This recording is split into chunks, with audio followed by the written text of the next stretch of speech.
छत्तीसगढ़ के सरगुजा जिले में रामगढ़ की पहाड़ियों पर स्थित सीता बेंगरा गुफा देश की सबसे पुरानी नाट्यशाला है।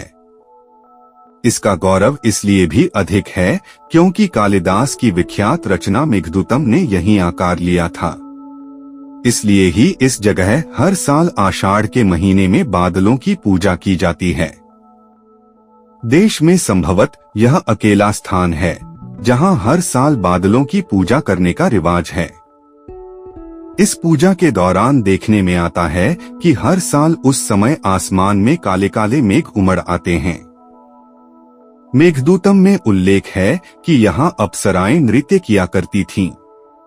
छत्तीसगढ़ की राजधानी रायपुर से 280 किलोमीटर दूर है रामगढ़। अंबिकापुर बिलासपुर मार्ग स्थित रामगढ़ के जंगल में 3 कमरों वाली देश की सबसे पुरानी नाट्यशाला है। सीता बेंगरा गुफा पत्थरों को गैलरीनुमा काट कर बनाई गई है। यह 44.5 फीट लंबी एवं 15 फीट चौड़ी है। दीवारें सीधी तथा प्रवेशद्वार गोलाकार है। इस द्वार की ऊंचाई 6 फीट है, जो भीतर जाकर 4 फीट ही रह जाती हैं। नाट्यशाला को प्रतिध्वनि रहित करने के लिए दीवारों में छेद किया गया है।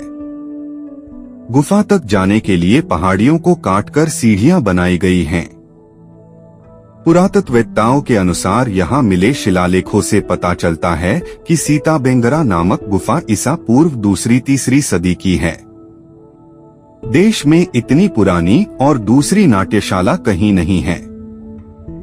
यहां उस समय क्षेत्रीय राजाओं द्वारा भजन कीर्तन और नाटक करवाए जाते रहे होंगे। 1906 में पूना से प्रकाशित वी.के. परांजपे के शोधपरक व्यापक सर्वेक्षण के ए फ्रेश लाइन ऑफ मेघदूत में भी यह बताया गया है कि रामगढ़ सरगुजा ही राम की वनवास स्थली और मेघदूतम की प्रेरणा स्रोत रामगिरी है। गुफा के बाहर 2 फीट चौड़ा गड्ढा भी है जो सामने से पूरी गुफा को घेरता है। मान्यता है कि यह लक्ष्मण रेखा है।